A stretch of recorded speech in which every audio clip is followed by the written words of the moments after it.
Maka di sini 3 golongan yang dikecualikan, 3 golongan yang boleh. Kan tadi mah nggak boleh, tadi mah harus dijaga, tadi mah nggak boleh tumpah. Kalau ini boleh. Kenapa? Ilah, kecuali.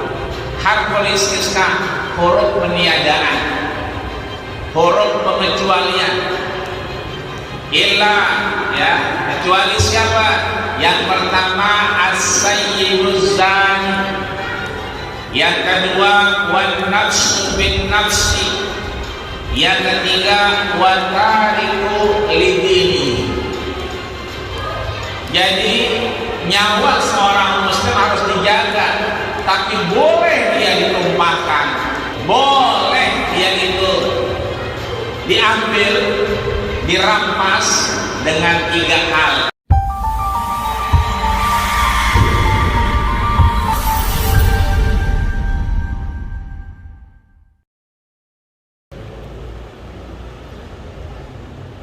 Bismillahirrahmanirrahim.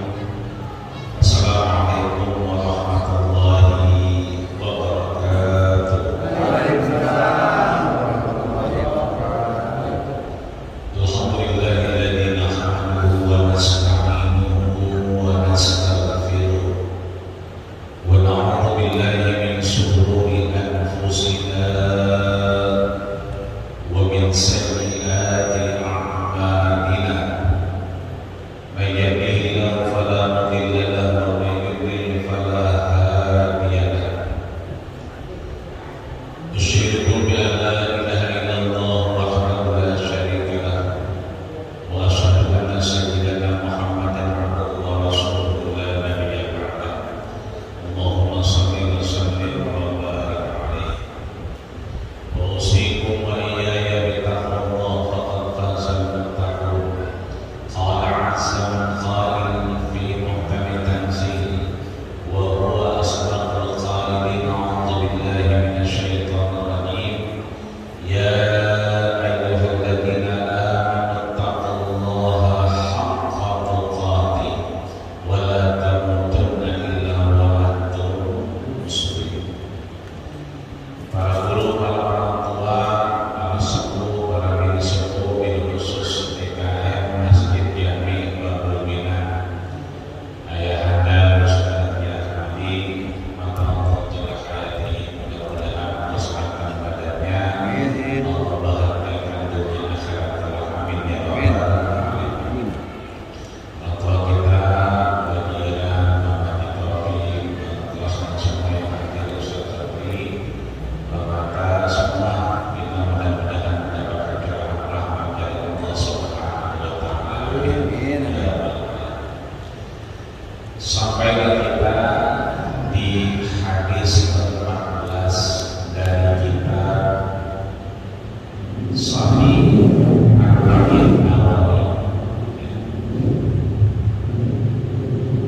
An Ibnu Mas'ud radhiyallahu ta'ala anhu qala qala Rasulullah sallallahu alaihi wasallam la yahillu damu mri'in muslimin illa bi ihda salasin as-sayyibuz zani wal nafsu bin nafsi wat tariku lidinihi al-mufariqu lil jama'ati.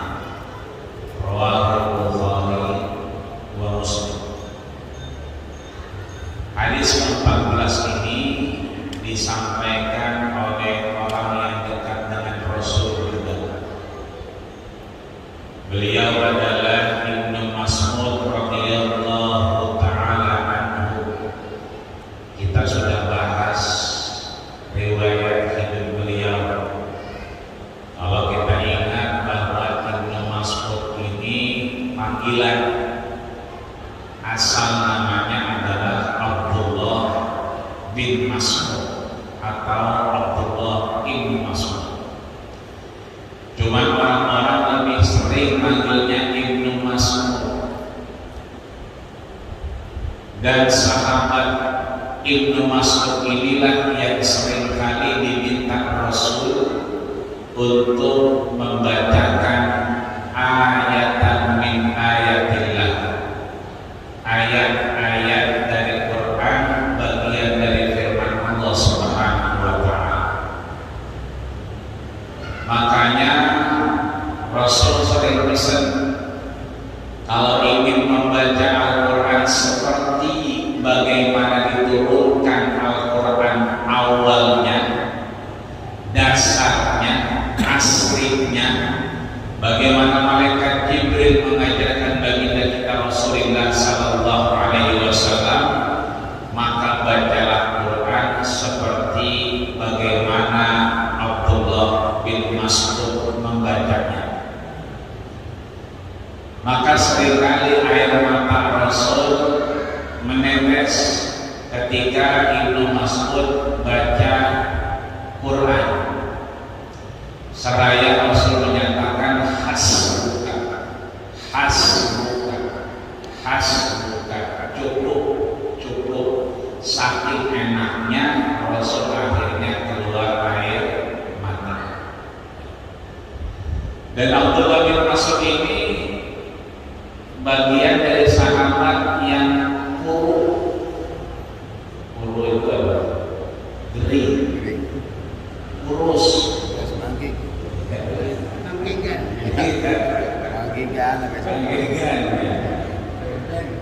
apalagi kalau dia lagi naik korma itu suka diledekin, mana orangnya, mana pakaian kormanya, sama saking kurunya, saking kurusnya, saking geringnya.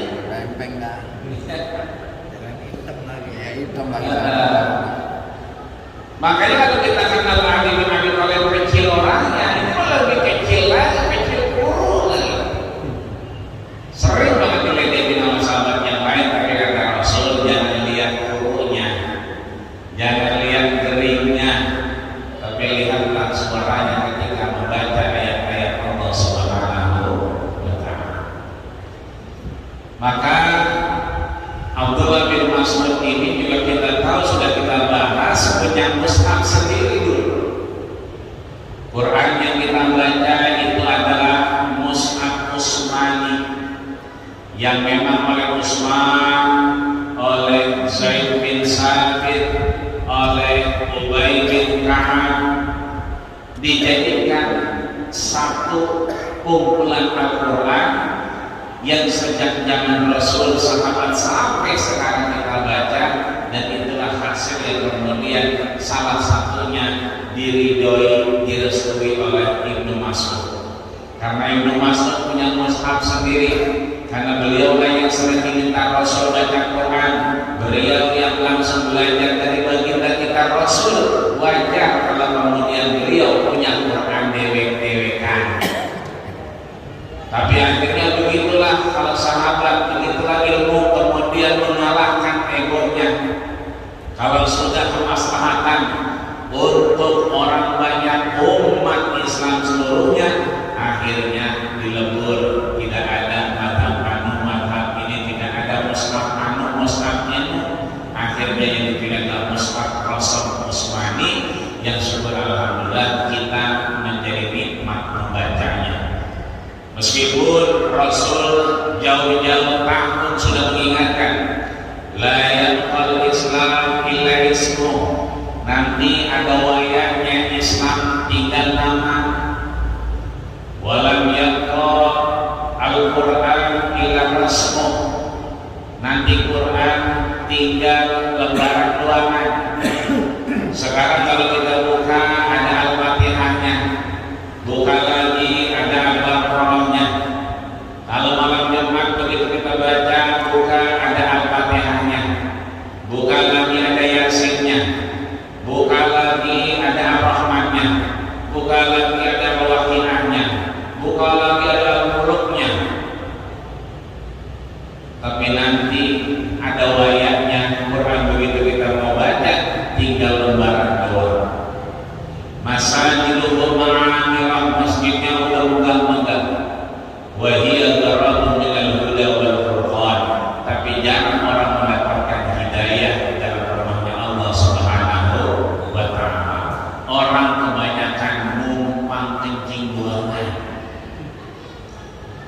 aman numpang di tangan nyucak kaki rebahan dikit. Itu artinya qurratu minal huda wal furqan, jauh dari hidayah Allah Subhanahu wa ta'ala.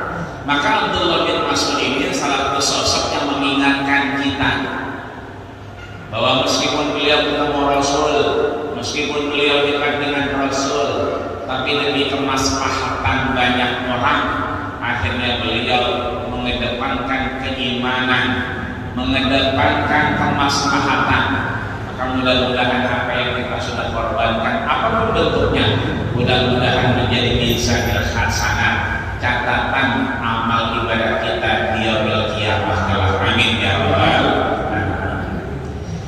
Beliau menyampaikan qala Rasulullah sallallahu alaihi wasallam, bahwa Rasul sallallahu alaihi wasallam bersabda, la yahillu damu mri'in muslimin. La kemarin sudah kita bahas, kalau ada huruf la, kalau kita umroh atau haji, la berarti kagak. Kan taunya cuma dua doang kan kita, naam amalah, atau kebalikannya la naam, kan begitu. Kagak iya kagak. La di sini yang perlu kita ingat ada dua maknanya. Satu la nahyi, la atau lam pelarangan. Yang kedua la atau lam nafyi, peniadaan. Jadi satu maknanya dilarang, kedua maknanya tiada. Yang pelarangan dan peniadaan itu beda makna. Misalnya la sholata liman lam yaqra bi fatihatil kitab. Tidak dianggap sholat seseorang kalau kagak baca Fatihah. Berarti laknya itu peniadaan. Iya dia pakai azan, iya dia qomat, iya dia takbiratul ihram, cuman al-Fatihahnya lupa. Ya, begitu takbir biasanya rakaat kedua ini mah. Kalau rakaat pertama mah nggak jarang dah. Kadang-kadang kita di jalan di Bintaro, Pondok Raja, ya. Begitu rakaat kedua, kadang-kadang namanya orang capek kali lupa. Itu begitu Allahu Akbar bangun dari sujud itu langsung baca surat. Al-Fatihahnya orang baca. Ya, itu yang berarti makmumnya kudu subhanallah. Ya.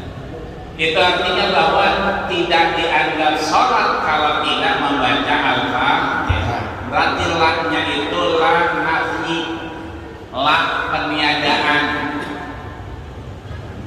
Kalau la nahi, ya, pelarangan, ya, la taghdab, jangan marah, wala nah, maka kita dapat surga.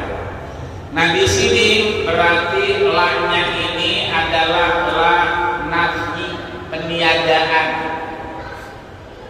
Jadi bukan pelarangan, peniadaan. Kenapa? La yahillu damu mri'in, tidaklah halal. Jadi nggak halal. Kalau bahasa halal itu nggak boleh kita. Jadi orang Arab halal itu boleh.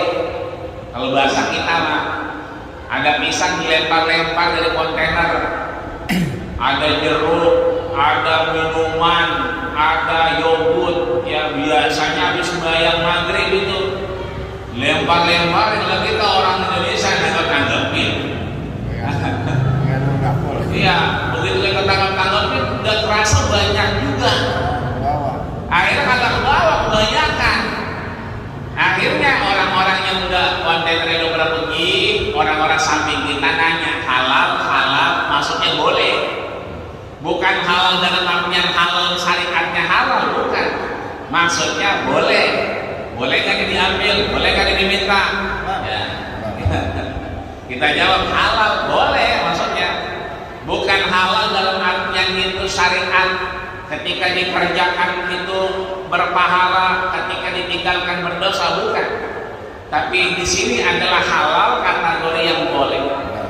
Maka la yahillu la yahilu tidaklah halal, tidaklah boleh, ya kan? Damu mringin, dam itu darah. Makanya yang paling dekat sama kita bukan bini kita, yang paling dekat sama kita bukan CS kita, yang paling dekat sama kita bukan teman ngopi rokok kita, tapi yang paling dekat sama kita adalah setan. Kenapa setan? Karena dia yajri kama jradam. Dia posisinya letaknya di pembuluh darah kita. Di mana darah itu ngalir, di situ ada setannya. Jadi bukan bini kita yang paling dekat, setan. Jadi kadang-kadang orang enak sama kita, berarti setannya lagi merem gitu. Begitu dia agak enak, setannya belagu berarti lagi mendusi gitu. Maka di sini darah, imri'in seseorang. Makanya kalau tempat kita ngaca tuh kaca cermin namanya mir'atun. Orang yang sering ngaca namanya mar'atun, orang wadon. Kalau orang lama kan jarang ngaca. Orang wadon mau kamar mandi dia ngaca, keluar kamar mandi dia ngaca lagi guys. Makanya yang buat ngaca namanya mir'atun. Orang yang sering ngaca namanya mar'atun, orang wadon. Kalau kita marojulun, orang lanang. Maka darah seseorang, muslimin, dia orang muslim, jadi nggak boleh tuh darahnya orang muslim itu keluar, darahnya orang muslim itu tumpah. Nggak boleh orang muslim kegores biar dikit, dicolek-colek, nggak boleh. Kenapa? Karena memang nggak diperbolehkan. Illa, kecuali, illa ini harful istisna, huruf pengecualian. Kecuali salasin, bi'ihda salasin, salah satu di antara tiga. Jadi hadis yang disampaikan oleh Ibnu Mas'ud ini tentang nyawa manusia terkhusus adalah seorang muslim. Tidak boleh nyawa itu dihilangkan, tidak boleh nyawa itu sekonyong-konyong dirembut, diambil, ditumpahkan, dirusak, nggak boleh.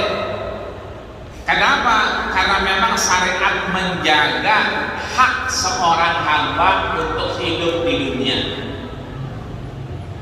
Makanya nggak boleh ketika kita tawaf, meskipun tujuannya buat Hajar Aswad, nggak boleh kita nginjek kaki orang, nggak boleh kita nyiput orang, nggak boleh kita dorong orang. Kita didorong ya diam baik, jangan kita balas. Kenapa? Nggak boleh. Idza dalam beribadah tidak boleh ada yang menyakitkan seseorang. Maka kaidah fikih mengedepankan menahan jauh lebih baik daripada melakukan. Kalau kita lakuin orang tersinggung, kita lakuin orang marah, mending kita tahan baik.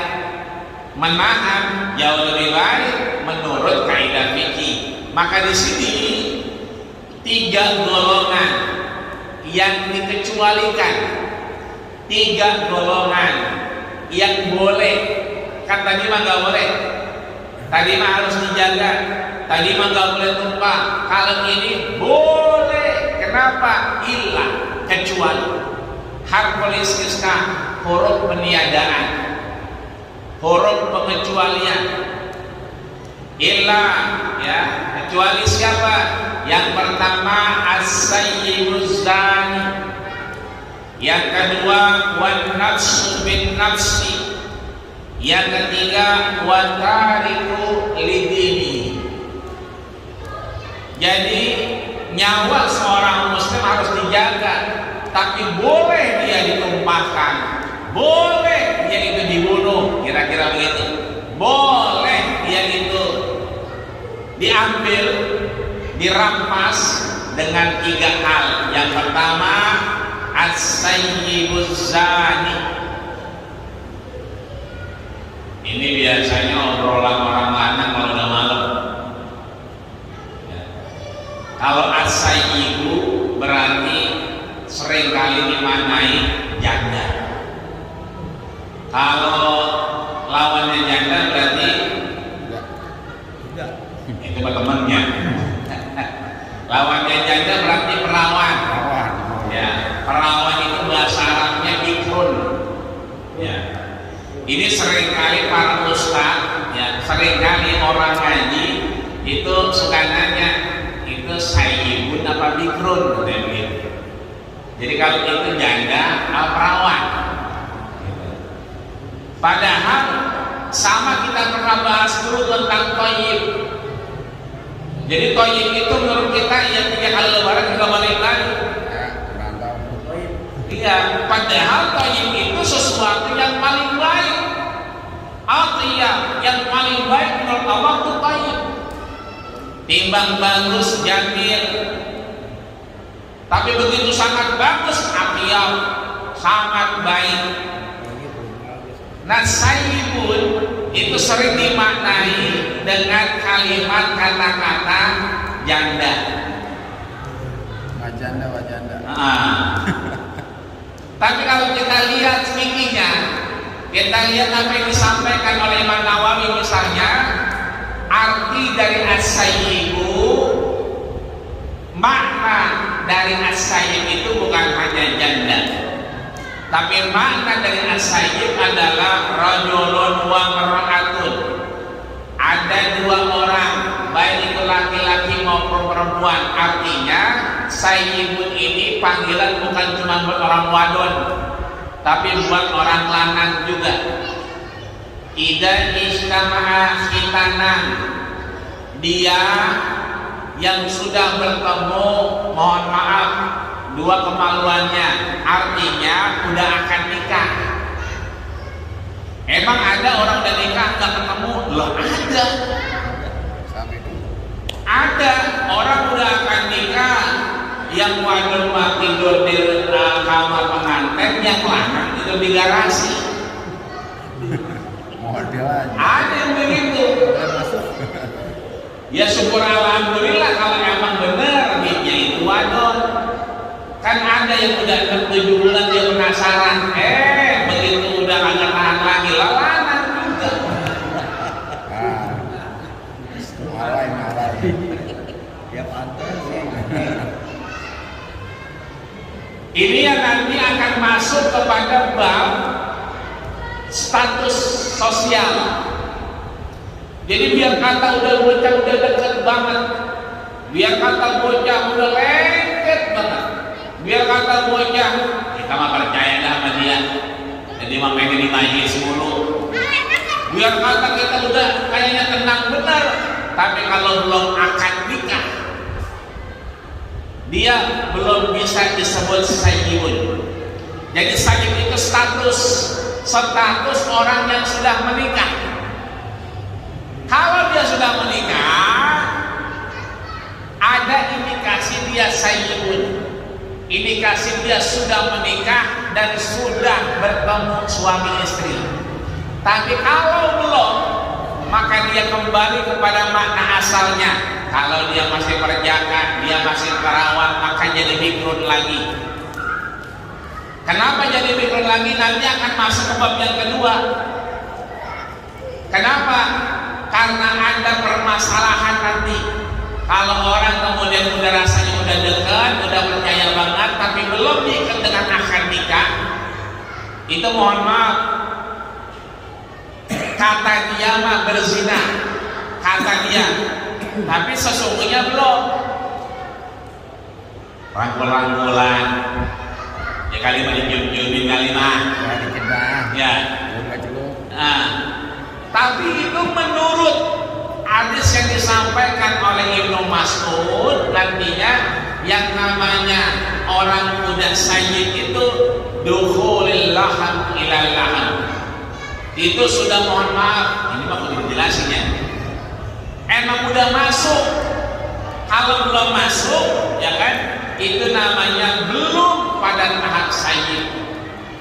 Jadi kedewasaan orang nikah itu ditentukan juga, apalagi dia belum akan nikah dan udah dekat, itu mah jadi bahaya.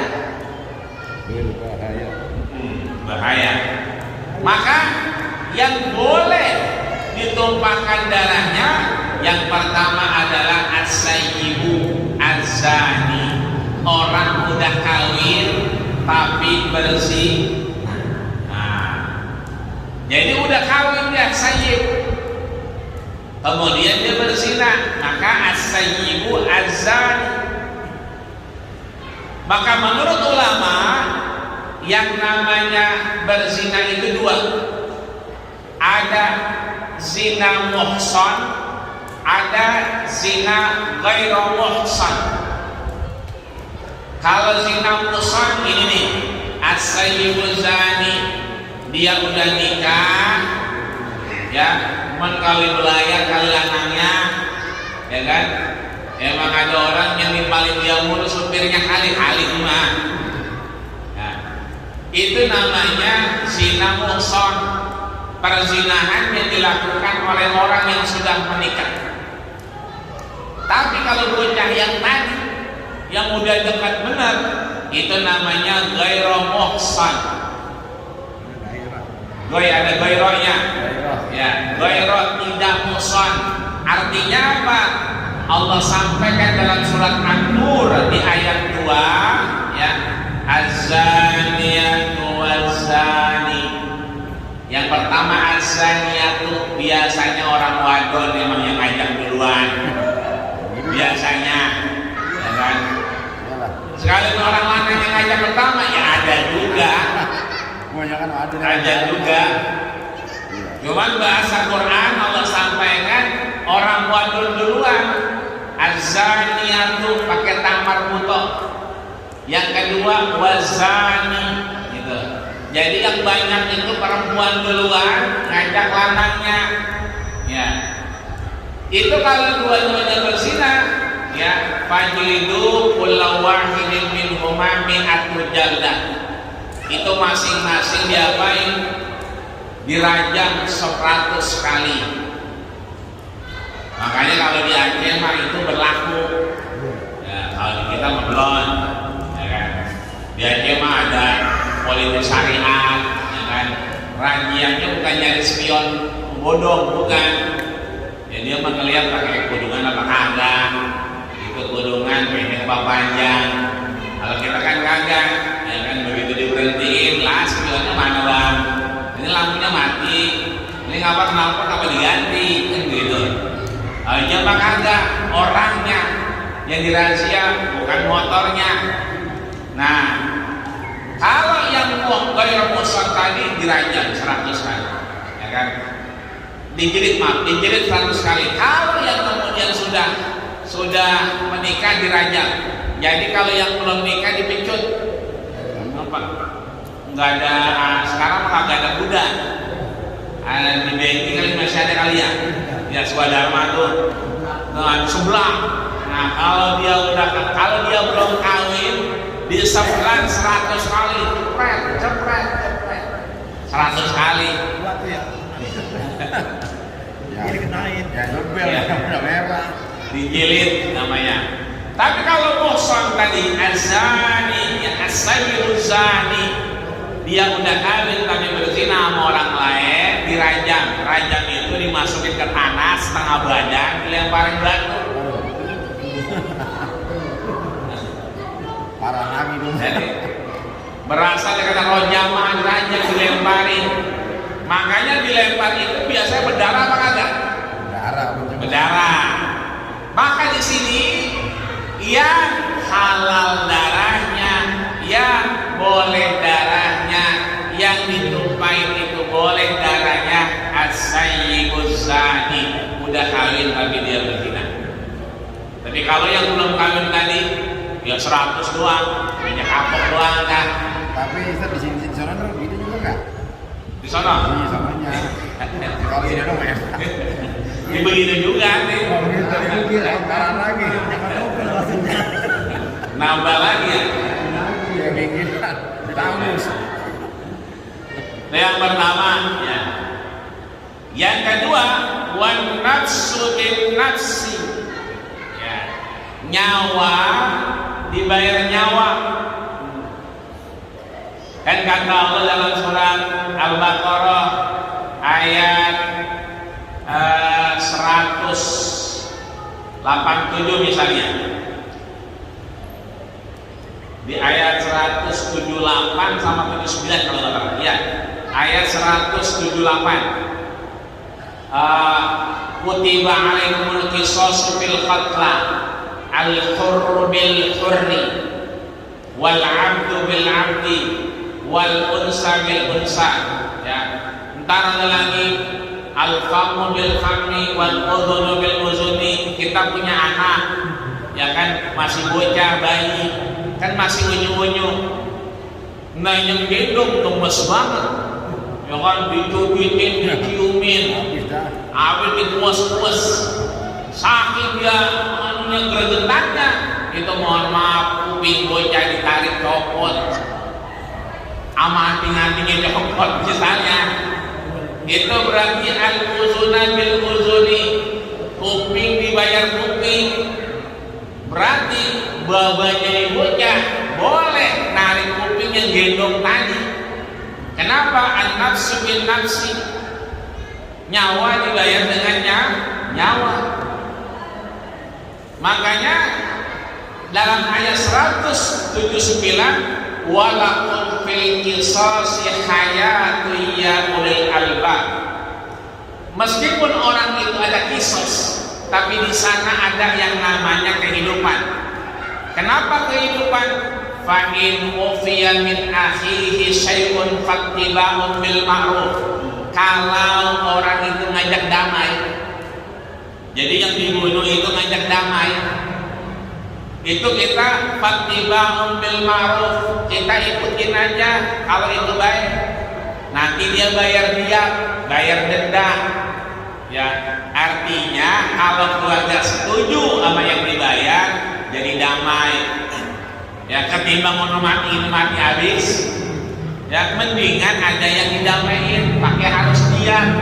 Fattiba'un bil ma'ruf, maka ikutin kalau memang itu baik. Makanya Allah katakan dalam surat Al-Baqarah di ayat 179, walakum fil qisasi hayatun ya ulil albab. Orang-orang yang berpikir itu dikasih kabar, meskipun ada qisas, sebetulnya itu menjaga kehidupan. Jadi seringkali mohon maaf ada kehidupan, ada kematian. Yang maksud di sini oleh Ibnu Abbas adalah Ibnu Mas'ud bahwa wan nafsu bin nafsi itu pembunuhan yang berencana, bukan pembunuhan yang tidak terencana. Anak muda ngetrek di tuh depan rokok sering banget itu muai ya. Lain dia mah tujuannya ngetrek, enggak ada tujuan bunuh orang. Lah ada orang yang nyebrang, orang saking dia pencetnya susah ngerem, tabrak, ya kan, mati. Itu namanya bukan pembunuhan berencana. Iya sih dia nakal, iya sih dia bangor, cuman bangornya bangor ngetrek, bukan bangor bunuh orang. Kecuali dia udah nongkrong di pelapon nungguin tuh orang, ya kan?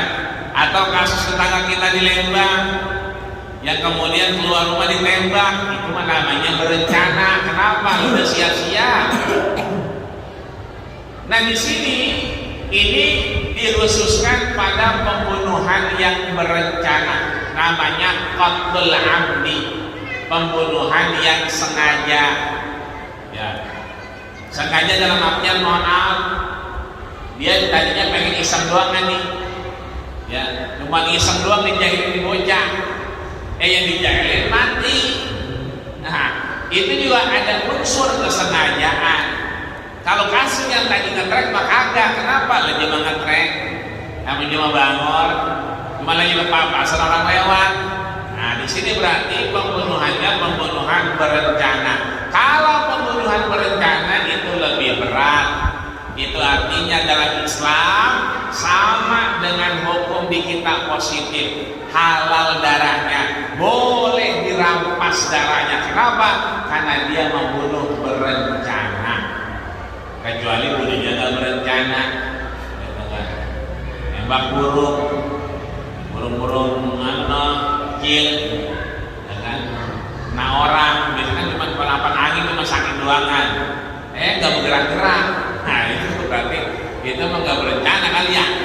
Ya senapan angin lah, jadi senapan yang lain. Kedua, yang ketiga, wantariku lidini. Tariku tarkun. Tarkun itu meninggalkan dinihi, agamanya, berarti murtad. Jadi kalau ada orang keluar dari agamanya berarti murtad. Tariku lidinihi, berarti dia tidak menjaga akidah tapi meninggalkan akidah. Maka Rasul sampaikan di sini sifatnya al-mufariqu lil jamaah. Dia itu berpisah dari jamaahnya. Jadi kalau ada teman kita pisah dari jamaah, baik-baik, jangan-jangan dia murtad. Artinya orang itu terkesan kata Rasul, dia itu pisah dari jamaah ketika dia mulai kabur, mulai gamang tentang agamanya. Maka pelan-pelan akhirnya meninggalkan agamanya. Ada orang yang kemudian dulu Islam, sekarang gak Islam. Berarti dia mufariqun bil jamaah, dia keluar dari jamaahnya. Nah di sini Rasul sampaikan bahwa orang-orang tersebut adalah sifat atau golongan yang diperbolehkan ketika dia keluar dari apa yang disebut dengan kaitannya orang Islam. Maka mudah-mudahan kita, ya kan, insya Allah hadis ini mengajarkan kita jauh dari tiga hal ini. As-sayyibuz zani, meskipun rumput tetangga lebih hijau, ya, tapi kalau rumput tetangga nggak boleh diapa-apain. Kalau rumput kita makan mau diapain aja boleh. Mau dipangkas silakan, ya kan? Mau dibiarin gembel ya bagian, biar karena rumput tetangga lebih hijau. Maka hadis ini ngajarin kita udah uplek aja sama rumput kita baik. Rumput yang ada Oredin.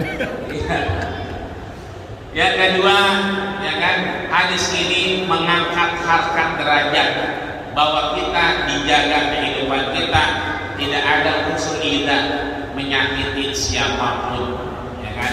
Maka ketika tidak menyakiti, kita sedang menjaga akidah kita. Maka akidah kita kalau kita jaga, kita insya Allah tetap berjamaah di hadapan Allah Subhanahu wa Ta'ala. Mudah-mudahan kita semua dijaga Allah Subhanahu wa Ta'ala, diberikan kekuatan dari apa yang kita hadapi dari kehidupan kita, meskipun itu berat, meskipun itu susah, ya kan. Mudah-mudahan Allah kasih jalan terhadap kita semua. Amin ya rabbal alamin. Selama ini mungkin kita cuma dengar doangan, ada orang tawuran, ya kan, posisinya dekat kita, ya dengar doangan. Tapi kalau emang kita adab-adaban, emang ribet juga, ya. Kalau subuh itu banyak banget sekarang, bocah pada bawa parang. Aku pada mau ngapain itu? Asal jempat aja, asal jempat. Bocah-bocah takut banyak banget itu. Pada bawa parang, pada bawa celurit, ya kagak pada nakal sih kagak. Cuma kalau ditenteng-tenteng kan jadi serem gitu. Itu bocah malah ngapa-ngapain kagak, cuman kelilingnya jam 4:30 yang kita mau sembahyang subuh. Kadang-kadang kita mau kuliah subuh kemana mau kuliah? Mau nggak mau kita kudu minggir, mau nggak mau kita kudu berhenti lah maksud kita. Hindar. Iya, hindar dah. Yang menghindar kita parahin, ya kan, kita ngindar aja dah. Nah ngindar ini bukan kita takut, bukan, tapi kita milih kehidupan yang lebih baik, bahwa kita mudah-mudahan dikasih hidayah oleh Allah Subhanahu wa Ta'ala untuk memanfaatkan kehidupan beribadah di hadapannya. Amin ya rabbal alamin. Sehat pada kita, panjang mudah-mudahan awal Sya'ban